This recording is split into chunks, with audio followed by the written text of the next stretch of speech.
இன்றைக்கி உள்ளாட்சி நிர்வாகத்தை பொறுத்தவரை கிராமப்புற உள்ளாட்சி நகர்ப்புற உள்ளாட்சி சார்ந்து மக்கள் தொகையை வச்சு நம்ம பார்க்க போகிறோம்ப்பா. அதாவது 500க்கு மேற்பட்ட மக்கள் தொகை இருந்தால் கிராம ஊராட்சி, 5000க்கு மேற்பட்ட மக்கள் தொகை இருந்தால் ஊராட்சி ஒன்றியம், 50,000க்கு மேற்பட்ட மக்கள் தொகை இருந்தால் மாவட்ட ஊராட்சி.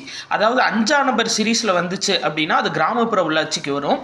இதே 10ஆம் நம்பர் சீரீஸில் வந்துச்சு அப்படின்னா அது நகர்ப்புற உள்ளாட்சிக்கு வரும். இது பாருங்கள், பேரூராட்சி 10,000க்கு மேற்பட்ட மக்கள் தொகை, நகராட்சி 1,00,000க்கு மேற்பட்ட மக்கள் தொகை, மாநகராட்சி 10 லட்சத்துக்கும் மேற்பட்ட மக்கள் தொகை கொண்டது. சரியா? இது பாருங்க, கிராம ஊராட்சி, ஊராட்சி ஒன்றியம், மாவட்ட ஊராட்சி 500, 5000, 50,000 மக்கள் தொகை இப்படி வரும்.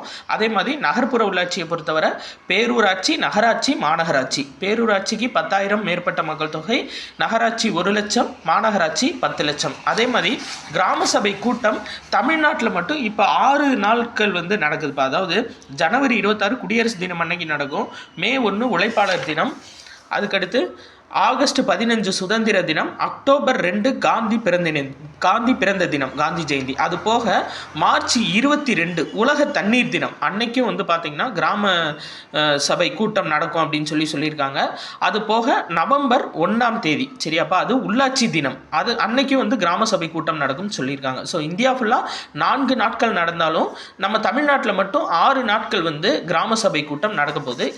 இந்த இன்ஃபர்மேஷன் எதில் இருக்குது அப்படின்னு சொல்லி பார்த்தீங்கன்னா 9th புக்கில் 5வது லெசன், 9th பொலிட்டிக்கல் சயின்ஸில் 5வது லெசன் உள்ளாட்சி அமைப்புகள் அப்படின்றதுல இருக்குப்பா. நன்றி.